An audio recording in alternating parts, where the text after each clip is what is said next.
Welcome, Andreas Nikolajsen. Andreas is a Ph.D. candidate in the Department of Psychology and Behavioral Sciences at Aarhus University in Denmark. He is also on the staff of the EGV-foundation. His work focuses on the social and psychological dimensions of older age. His doctoral research addresses how intergenerational estrangement is associated with mental health among older parents. Prior to his current work, Andreas has done research on loneliness and the benefits of life story work for older adults. So please welcome Andreas Nikolajsen. Okay, so can you hear me all right? The microphone is coming through. That's good. Yeah, so thank you for having me. It's so nice for me to be here. I'm a visiting PhD student. I'm visiting Carl Pillemar, who's doing research on this topic as well. So it's appropriate for me to be here. But I must say that it's the first time being on a large university campus, and it is quite impressive compared to the small-scale Danish university campuses. Yeah, I wanted to just start off by showing you this picture. I was told that it is a little dramatic. It's a dramatic depiction of what I'm about to talk to you about. And it is a dramatic topic. Maybe us Danes, we are considered maybe a little introverted, but straightforward when it comes to us talking about something. So I'll just jump out into this quite painful and quite dramatic topic as well. But before doing so, I will talk to you about what made me interested in this topic. I was doing work on loneliness interventions among older adults, and you know, when older adults become lonely, it's often associated with a loss of some kind. It's associated with the loss of loved ones, or the loss of abilities to do what you've been doing your whole life. So the loss of sensory mechanisms in the body, the loss of mobility, but also, and that's the largest category, the loss of people close to you, mainly the loss of your siblings, the loss of your friends, and the big one is the loss of your spouse. And then it's very difficult for us who are trying to do interventions in loneliness for older adults to resurrect people from the dead, obviously. And so what we try to do is facilitate new possibilities for new relationships. But there's one category of potential loss in older age where it is actually possible to reconciliate, and that's when in the case of estrangements. So in the case of loss of contact with one's children. And I found through my work with loneliness interventions that it was a quite common theme in older people's loneliness stories, that they had bad relationships to children, or even broken relationships with children. So that was kind of my pathway into this topic. Now I want to also begin by kind of taking you through the Danish system, just to get you a kind of a context into how older people, the circumstances for older people in Denmark. We have a quite elaborated healthcare system and elderly care system in Denmark, as you might expect. We have free healthcare. We have reimbursement of medical expenses, you know, medicine and the like. We have free home care, so home visits where nurses clean your apartment or your house and help you with your medical issues, your medicine, and so forth. And we have a lot of initiatives to engage older people in social life, in activities. So it's quite elaborated compared to a lot of other countries. But as with many other countries, we have this problem with the demographics becoming more and more old. The aging of the Danish population is the same as in other Western populations. And in fact, just this year, we achieved this milestone of 10% of the population being over 75 years old. So that's quite substantial, and it's growing. And having this large and elaborated elderly care system, a lot of old people will obviously put a lot of strain on the system. So the system doesn't really work that well, and it's worse and worse. We have recruitment issues. People don't want to work in the sector, and so the politicians want to engage families more and more in taking care of their older relatives. And that's also where this PhD project becomes relevant, because what happens if you don't have any relatives, or you have relatives, you have children, but you don't have any contact with them? And it also speaks to the Danish social mindset. In Denmark, we are, even though we are quite individualistic and we have this elaborated healthcare and elderly care system, older people are very familyism is really the most important thing to them. So, and I can demonstrate that with this chart. You can't read it, but I'll just tell you what it says. So this is a study that looks at what is the most important thing for older adults in Denmark. The different columns here are different age groups, but you can see across all of the age groups of older adults in Denmark, the family, it's familie. Family is by far, for every age group, by far the most important thing. The other categories are work, friends and acquaintances, life values, interests, and other things. So family continues to be the most important thing for older adults in Denmark. So I wanted also just to quickly run over the method in my study, so you have some context about what I'm speaking from, the position I'm speaking from. My project consists of survey data that I collected with 75 parents who are estranged from at least one child. Every one of those are above 75 years old. They have a mean age of 82, which I'm quite proud of, because that's a quite high age. So, and I think that's quite nice. And I also have a comparison group of 196 non-estranged parents, also above 75 years old, and also with a mean age of 82. So I recruited these parents really very carefully in collaboration with something called preventive home visits in Denmark. It's mandated by law that every Dane who's turned 75 years old will get a preventive home visit, where a preventive health professional comes and asks you if there's something they can be helpful with. And these professionals are really very good at talking to older people about sensitive topics. And so they often get these estrangement stories. So I collaborated with them, and they found these participants for my study.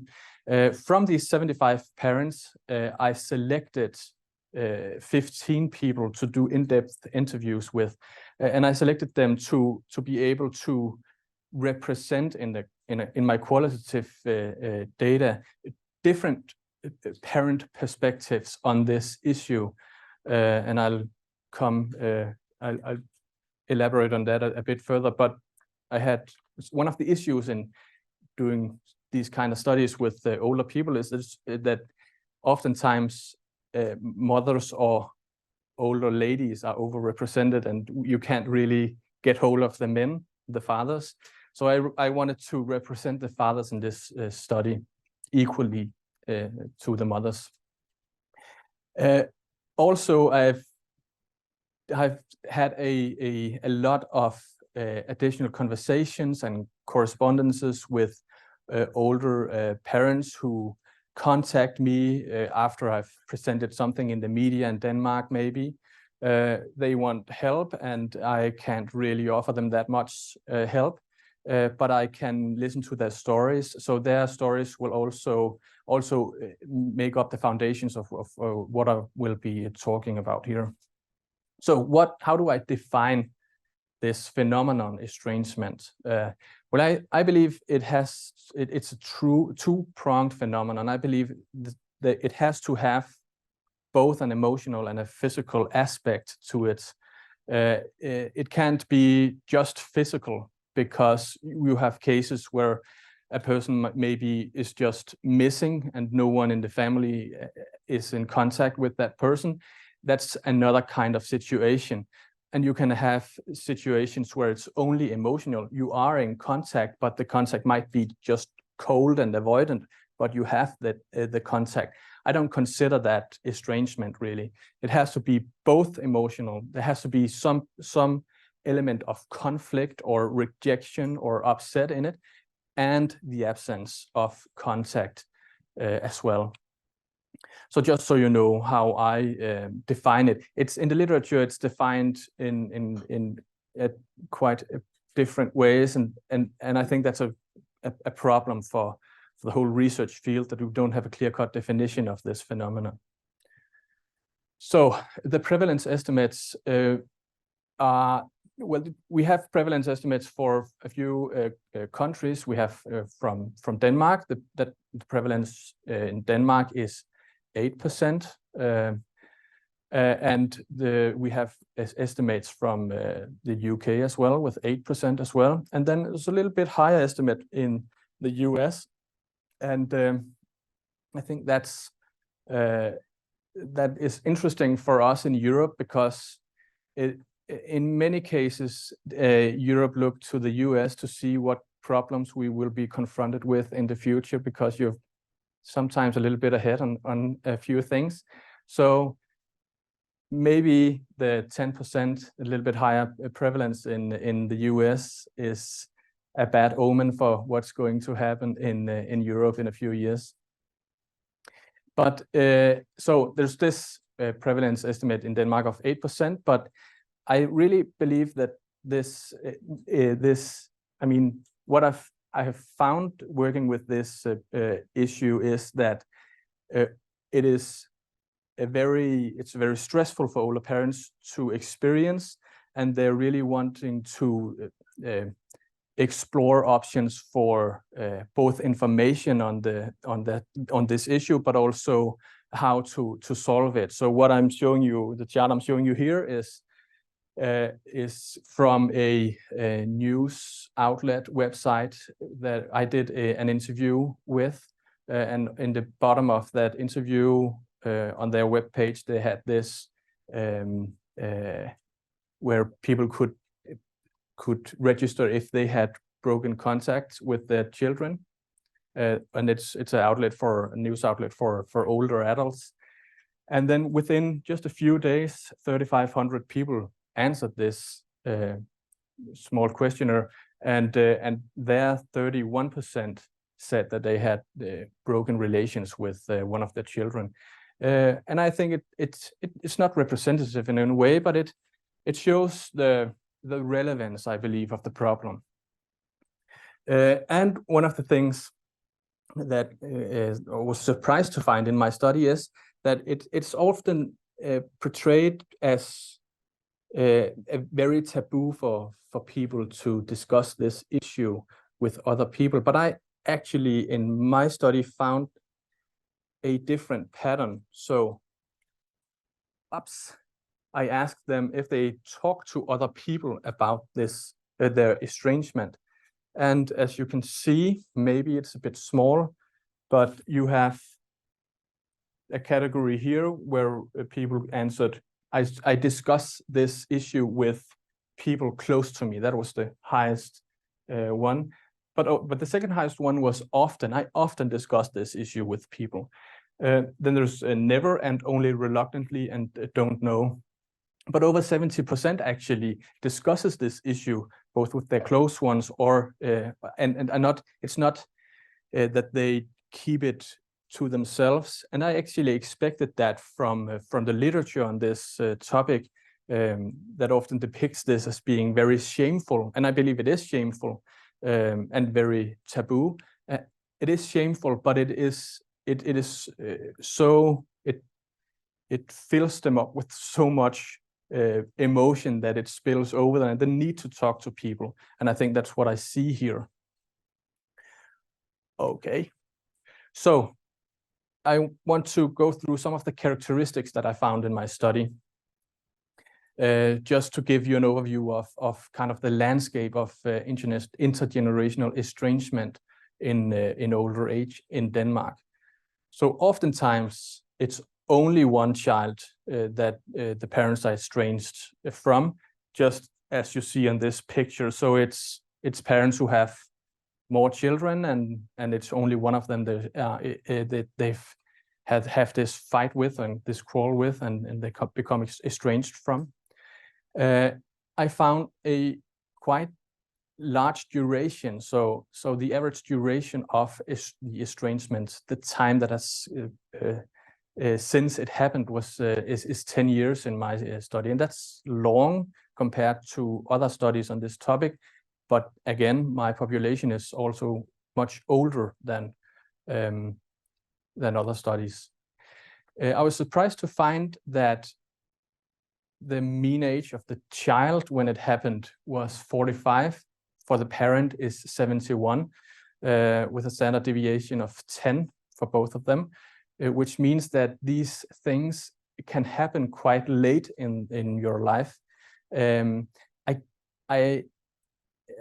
I was expecting that I would find that the estrangement would have happened earlier in life, when the child was in the process of establishing their own family. But it seems to be more that the pattern is more for these late estrangements, that it happens when the parent becomes older, and maybe some of the age-related declines begin to set in, which shifts the dynamic in the relationship and requires renegotiations of how are we parent and child in this situation. That's a theory I have, at least. Another surprising pattern I found was that the divorce rate amongst my estranged parents was 3 times higher than in the comparison group. I've since learned that this pattern is actually common in estrangement. There's a clinician in California called Joshua Coleman who finds that who does research on this topic as well, and he has this large population, this large sample of I believe 1,500 estranged parents, and he says that 75% of them are divorced. So there's something about divorce and intergenerational estrangement here. My preliminary theory is that children learn from their parents in how to resolve conflicts, and when the parents divorce is a kind of an estrangement. It's it's breaking up a relational bond, and maybe children emulate that when they experience conflicts with their parents. It is the case in my study and in other studies on this topic that children most often initiate the estrangement. You can see the chart here. So it's overwhelmingly seen from the parents' perspectives, the child who initiates the estrangement. There's been some some British studies that also looks at the child's perspective, and the pattern is the same. Children also report themselves as being the initiators of the estrangements. And so I think this situation really depicts a relational landscape where there is a power dynamic present, where the children are the ones in power here. and the parents are the ones who are being, whoops, whoop. I don't know what happened there. No source. Oh, it came back there, but it's not. There it is. Oh, there it is. Okay. Okay, yeah. So I believe that's the power dynamic in these relationships is predominantly that the children are the ones rejecting their parents, and maybe sometimes for good reason. But it creates a situation where the parents are the ones left out, the ones who have been rejected. And yeah, so I want to talk to you also about one of the kind of the trajectory of estrangement, what really happens when people become estranged. It's kind of often following this pattern where stressors culminate into these volcanic episodes that leads to estrangement. So there's been some conflicts or some disagreements over time, some stress over time, and it's coupled with really just unfortunate communications. I've seen letter correspondences between children and their parents leading up to the estrangement that really underscores this unfortunate blaming each other communication pattern. Another thing that's also often present is this rigid family system where there's not really that much space for people to engage in other roles in the family and change stuff up and begin to do things differently from before. I often talk to parents who are quite stubborn and really proud. They don't want to really be the first one to take the contact. And I think that's a really stupid of them, I must say. And then it culminates into this volcanic episode. And the volcanic episode is something happens in the family that by nature shifts things around. So the death of a family member is a one that I often stumble upon. Often the death of the other parent, the death of a sibling, the death of the child's spouse, things like that, or when the parent get a new partner, or the child gets a divorce and get a new partner. Situations like that where new members of the family are introduced, and somehow the big volcanic episode often happens on the family holidays. So really terrible Christmas stories is something recurring in my interviews. And there's some recurring themes as well. So this is a list of some of the themes that really often occurs in these estrangement cases. We have the divorce theme. So there's a larger proportion of estranged parents who are divorced, but the divorce or the relationship with the other parent plays a role in the estrangement sometimes as well, where the child is taking sides, and the child is in this loyalty conflict between the parents. And then another thing is the in-laws. Almost always in my research, daughters-in-law for some reason. I hear a lot of stories where the son isn't really manning up and taking care and managing the situation. I think the son should mediate the relationship a bit more, and he fails to do so, and then it becomes a conflict between the daughter-in-law. Whoops. Will it just come online again, or do I have to do something? Do you know?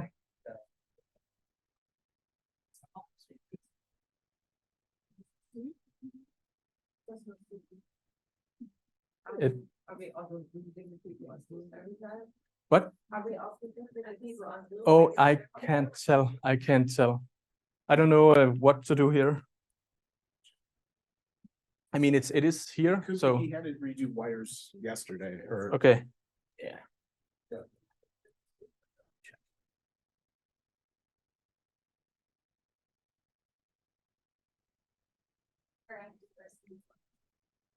Okay.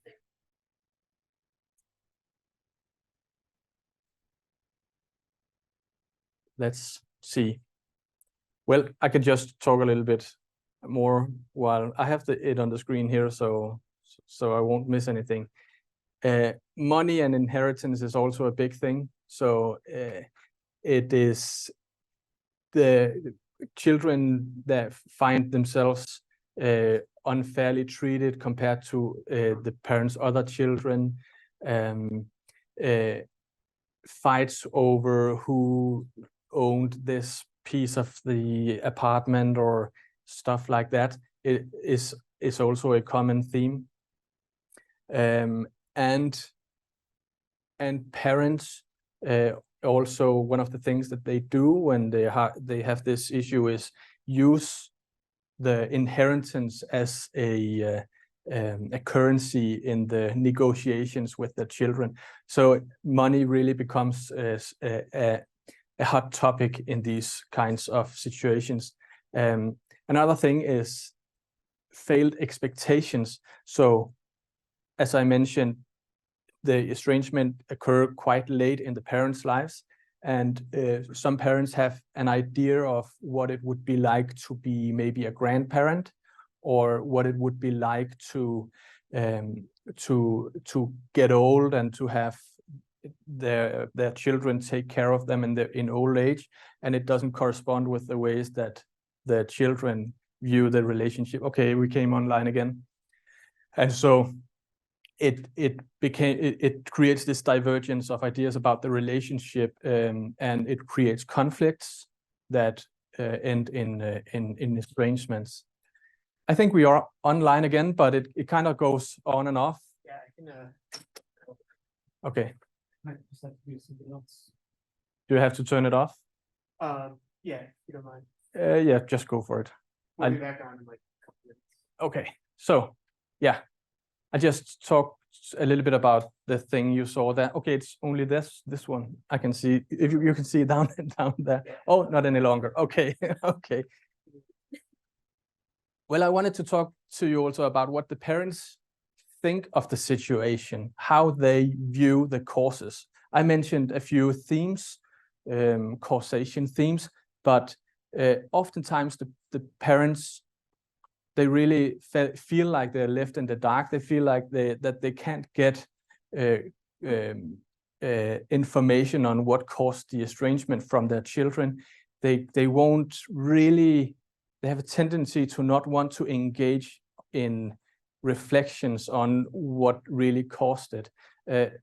We have a man present here that calls it defensive ignorance, and I think that's a very, very good term.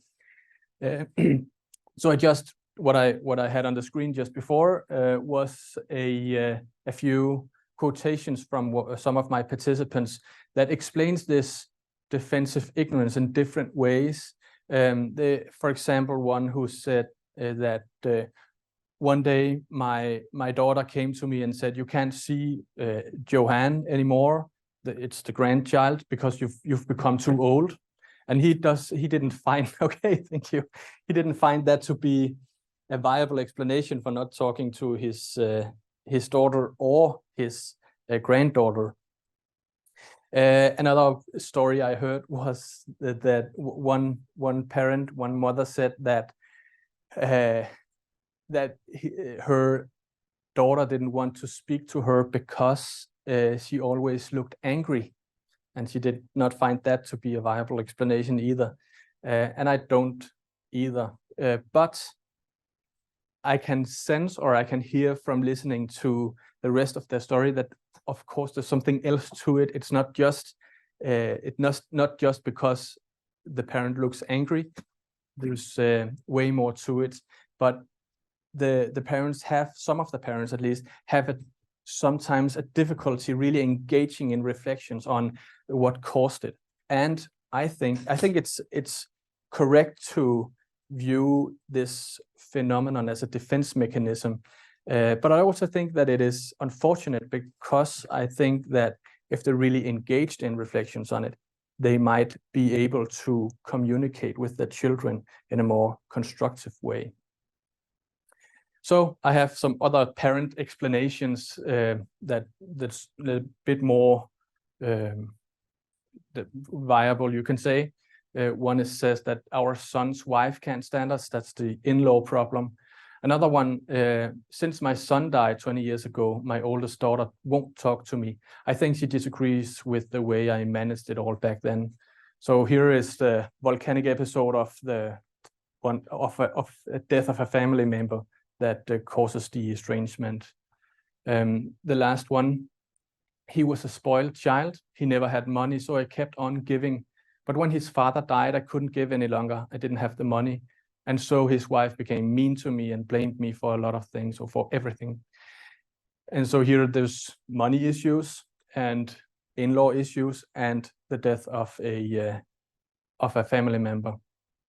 So what do I find on the mental health side of things? So the main question I had in my PhD was if I could identify if estrangement from children was associated with mental health in some kind of way. And I looked at 4 mental health measurements. Here are 2 mental health measurements, well-being and sense of purpose.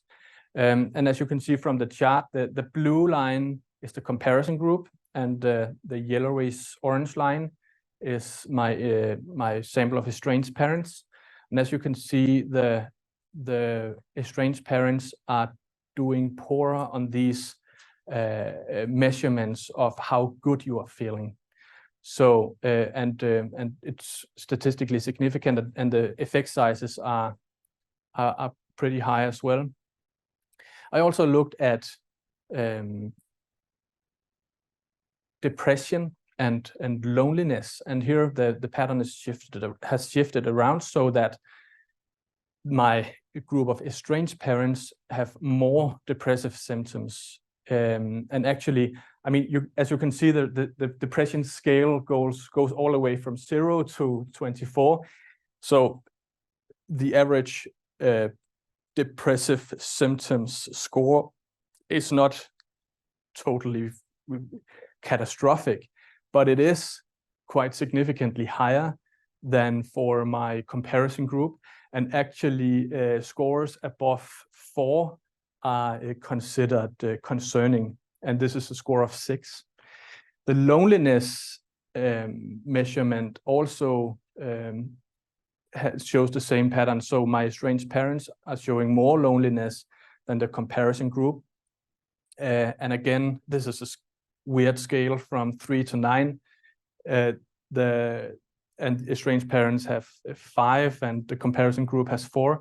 You have to have a score of 6 to be considered lonely, and so the mean score here is not, they're not the average estranged parent is not lonely, but more so than the comparison group.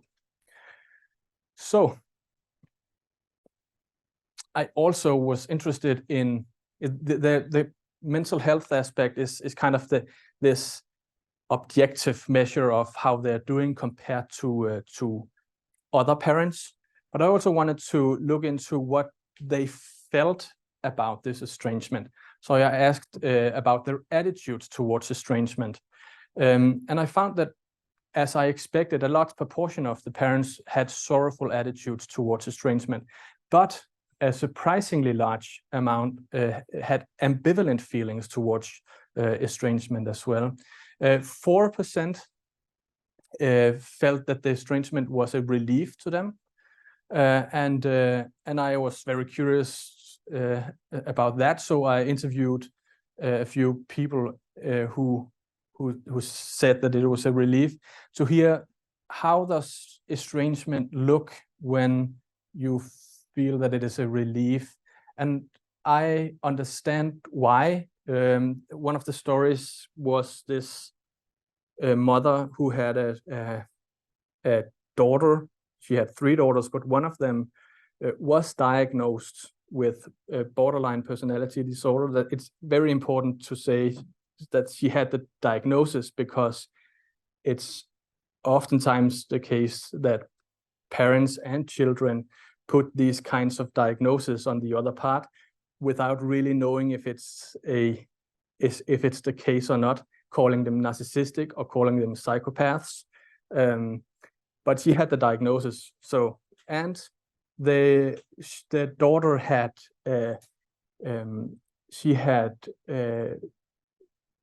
sued the mother for a lot of money because of some disagreements on a bar they owned together, and the mother lost and had to pay a lot of money, and she felt betrayed really a lot. And they've tried to talk to each other, but the daughter was just kept on being really mean and exploitive to her, and she felt that she was really better off not having contact. The sorrowful attitude, I think, may be self-explanatory, but I wanted to also give an example of the ambivalent attitude, just so you get the picture there. The example I have here is a father who had 3 sons, and he was estranged from one of them, and he actually initiated the estrangement, but he had really ambivalent feelings. The situation here was that he picked his son was contributing to him losing his driver's license. So in Denmark, we have older people have to go to re-exams to keep their driver's license, to make sure that everything is safe in traffic. A very good thing. And the father picked his son up from a Christmas party where the son had a lot to drink and couldn't drive himself, and so the father picked him up. And on the way back, the son became really concerned with the way the father drove, and the father himself said that he had a few too many drinks that evening as well. So and the Monday after that, the father get a call from his doctor that he want to get him re-evaluated for his driver's license, and he loses the driver's license, and so he loses his freedom basically. And he, as with the relieved mother, this father really felt betrayed by his son.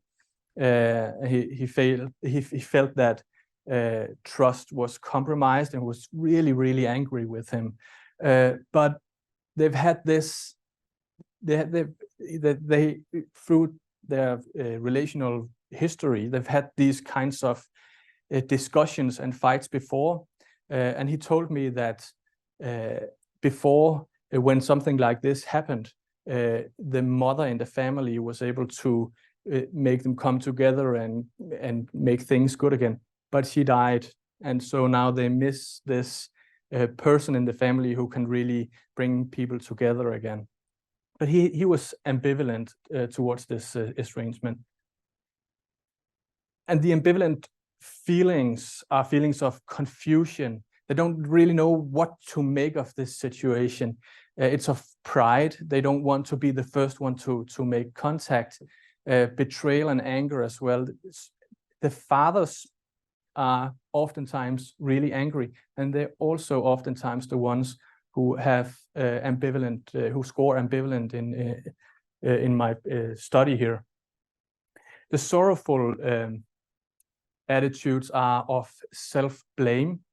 I see I put confusion in both of them. It's probably true, but it's not. It wasn't meant to be like that.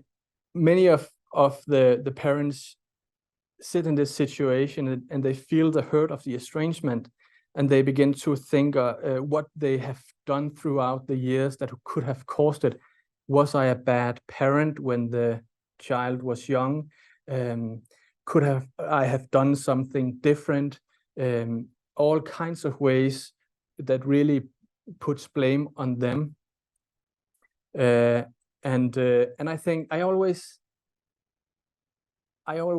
recommend people to not begin to dig too much in the past, because I believe that you can always find something wrong in the past, but there's never a straight line between what happened in the past and and the situation you're in now. So and Joshua Coleman has some great examples on this specific situation, where he for example describes how sexual abuse in the child's younger years doesn't necessarily, even though it's probably one of the worst things that can happen, it doesn't necessarily translate to estrangement in adulthood, and it doesn't have to. It can be a good situation for the adult child to be in, to have contact, but the contact has to be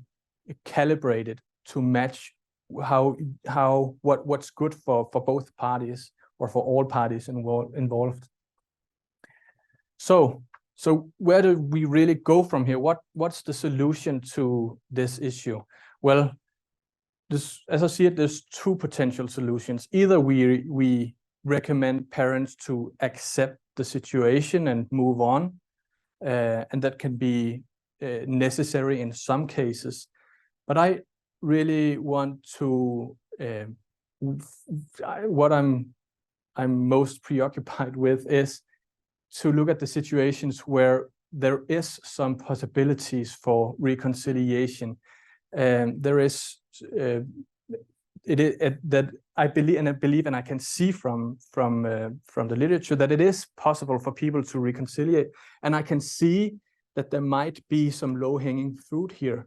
I can see that because I have weird cases where it's 10 years has passed since they last spoke, and it was some kind of ridiculous argument, and both parties are just too proud to really be the first one to make the contact. And I think that if the parent initiates contact in a constructive, non-blaming manner, that there would be some possibilities for reconciliation.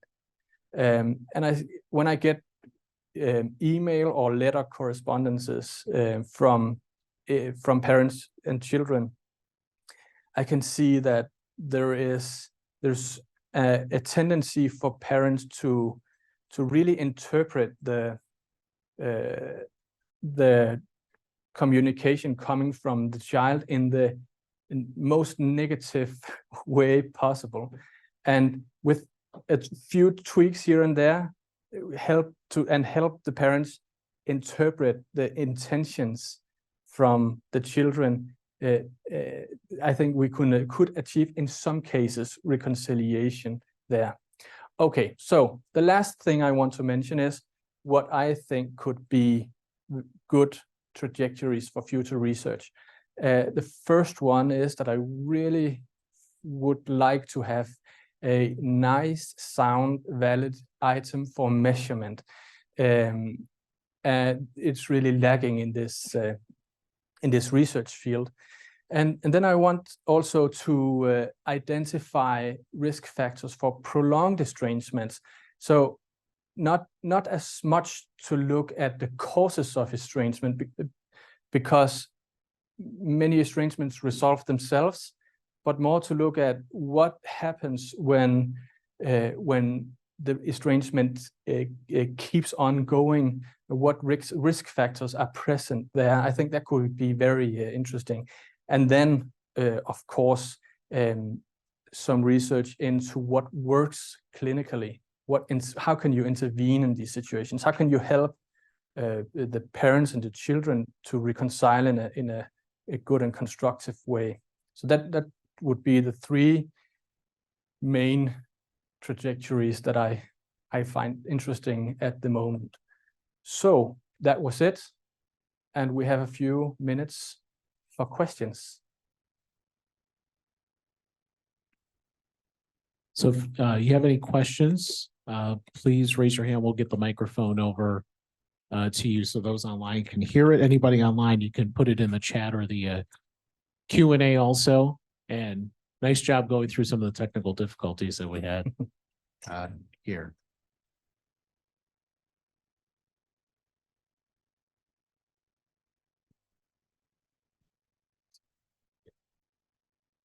Thank you so much for the remarks, and I'm sorry that technology did not keep up with you, but we thank you for going on in the meantime. It was really an interesting talk, and you covered a lot of ground.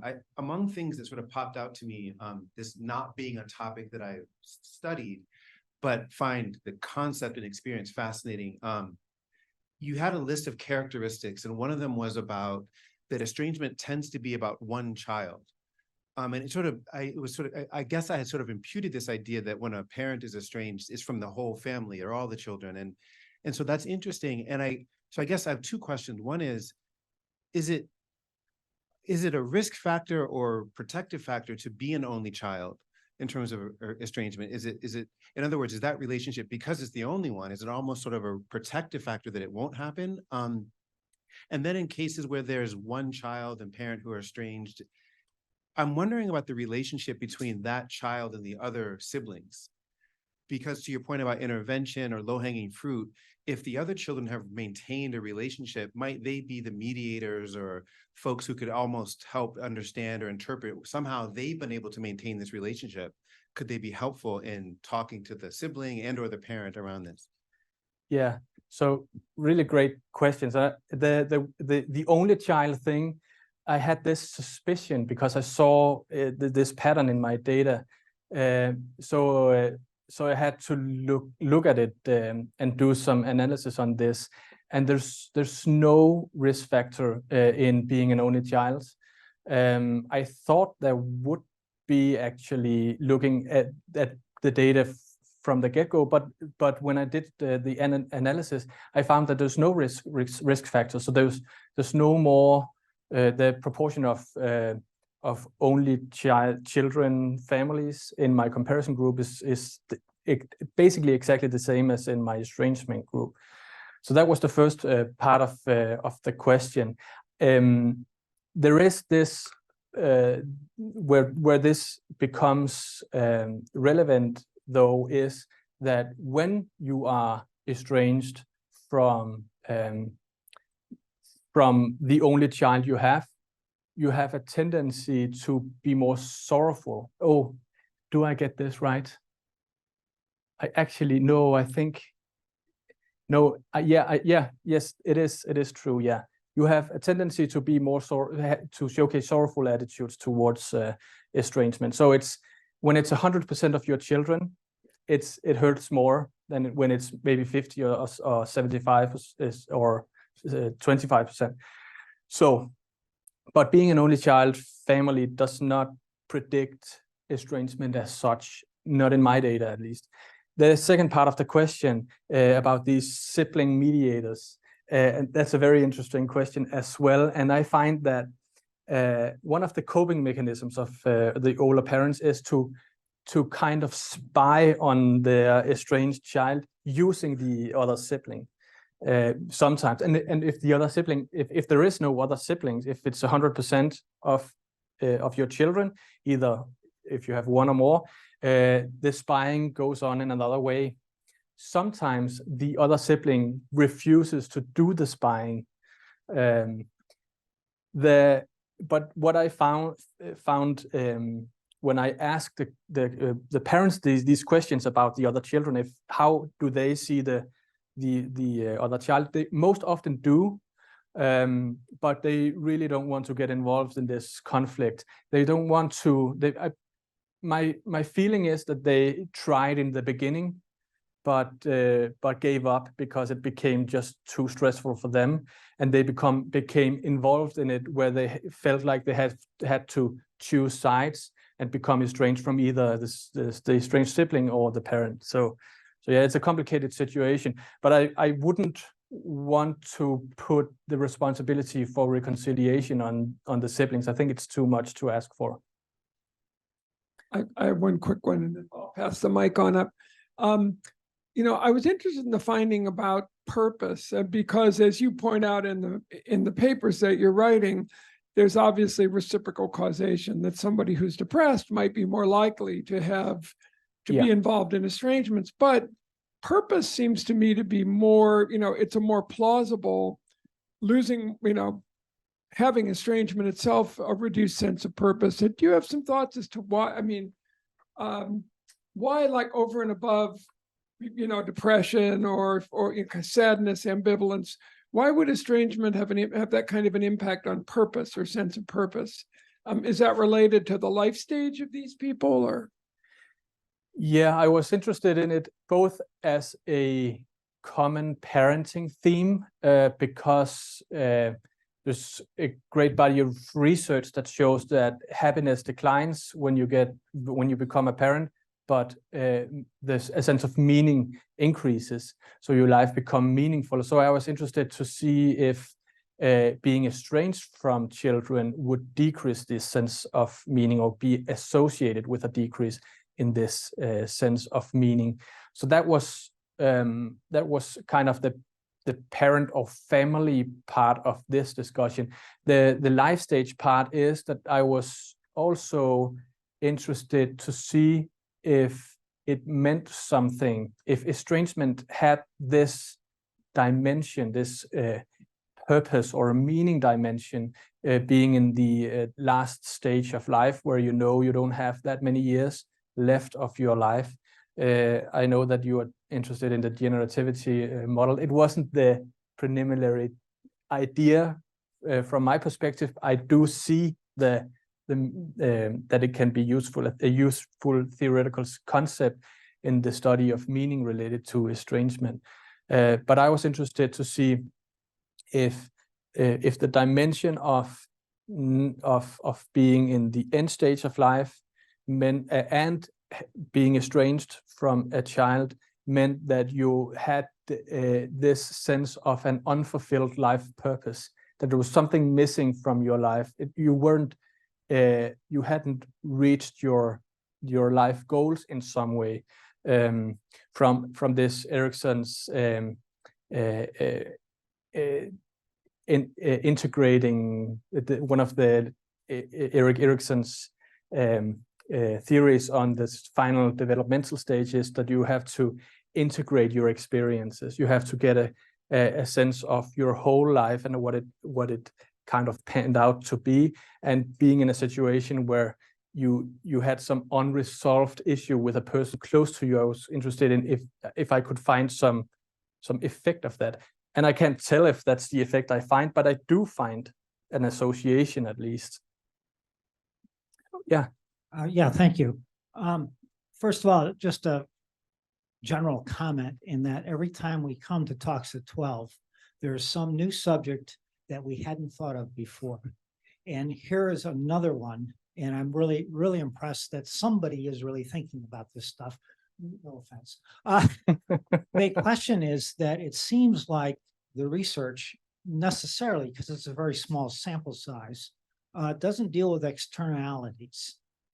And I wonder if in future research, when your sample sizes can be much bigger, that you can factor on or look at externalities such as wealth, early life experiences, whether you were in the military. I mean, there's 1,000 externalities, but maybe some of those are also important, and also important to way the estrangement can be resolved.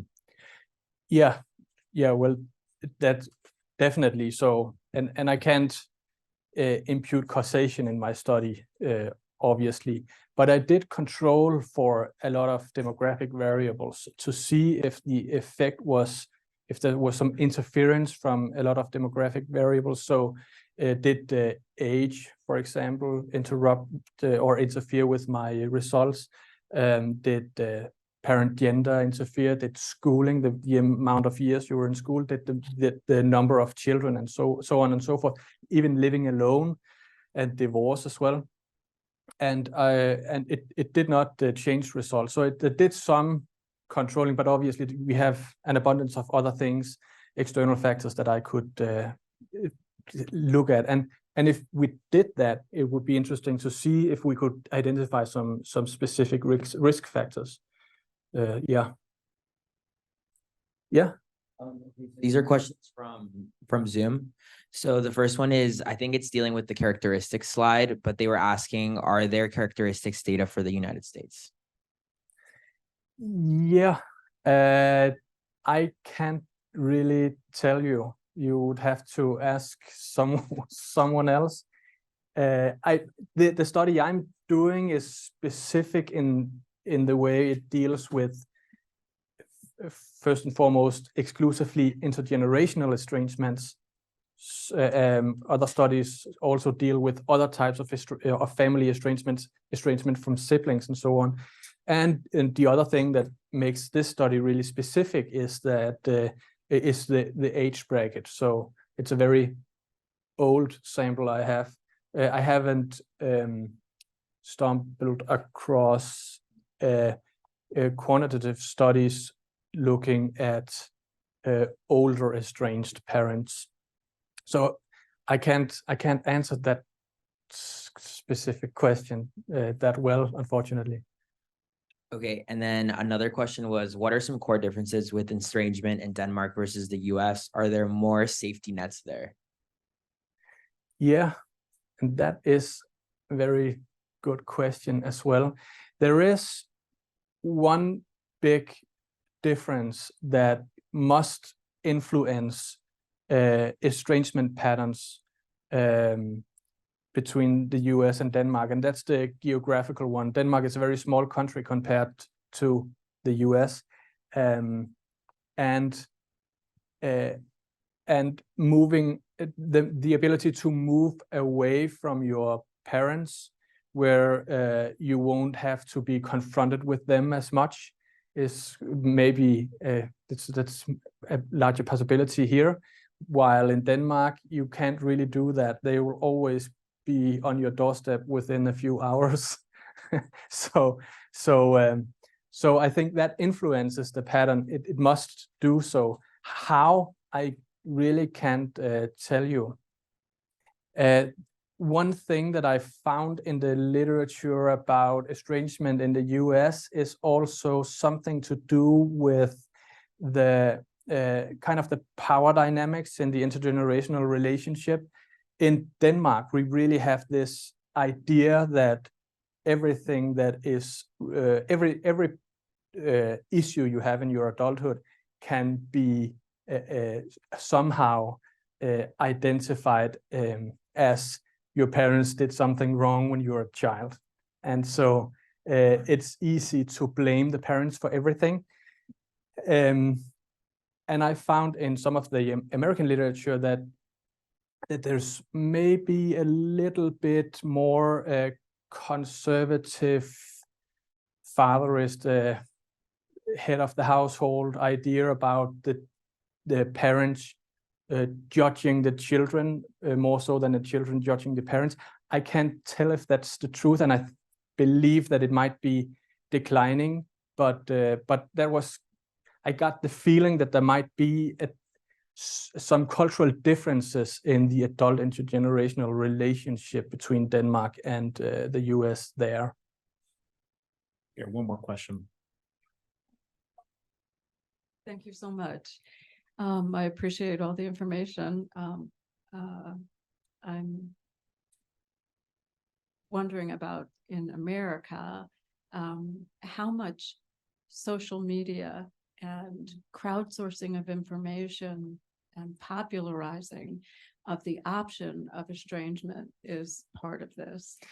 The other thing is that the mental health field is yet to catch up with modern estrangement and how to influence people in therapy when they come to them for help. One last aspect is in the stuff that I've read about estrangement, most recently Joshua Coleman, Rules of Estrangement. What exists in this area is a letter of amends, And so you write a letter of amends, or you write 2 letters of amends, or you write 3 letters of amends, and then years and years go by. And then how that influences, like you say, the prolonged estrangement, so those 3 factors. Yeah. I believe that there's definitely, as with basically all other social phenomena, an effect of social media making small consensus bubbles around a specific perspective. And so you find these fora online where people discuss their estrangements with their parents and agree with each other on how bad the parents acted and all of that. And I think that really creates intergenerational divides that I find really not being very constructive, very unfortunate. And then you had this mental health aspect as a part of your question as well. Yes, I think that one of the problems with as I see it, with the mental health field coming from a social sciences perspective, is it is very, mental health is very individualistically focused, and it doesn't really take into account what relationships and the quality of the relationships that people have. And I think that this specific relationship, the intergenerational one, both from children to parents and from parents to children, is so important to us that it influences mental health, and it must influence mental health. And that's also what I found in my study. And so I would like for studies on mental health to more and more take account for the person's social relationships, and more look at the loneliness dimension, for example, as well. We know that loneliness is strongly correlated with other kinds of mental health issues. The last part of your question was this letter of amends. I think that's a reconciliation strategy that I really, really support and like. I think that many parents that suffer from these estrangement situations would do good in writing a non-blaming letter to their children and send it, and do it if the estrangement is prolonged. Keep on doing it without any expectations of getting something back every few years or so, just to live in hope that reconciliation can occur somewhere in the future.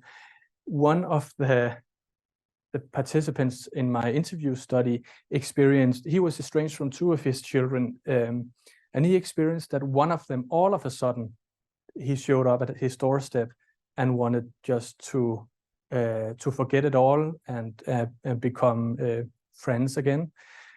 And so you see that in some cases where the time goes by, even years go by, and all of a sudden the child is ready to reconcile and take up the relationship again. Yeah. Well, thank you very much. Let's give a big hand to Andreas Nikolajsen. Thank you so much.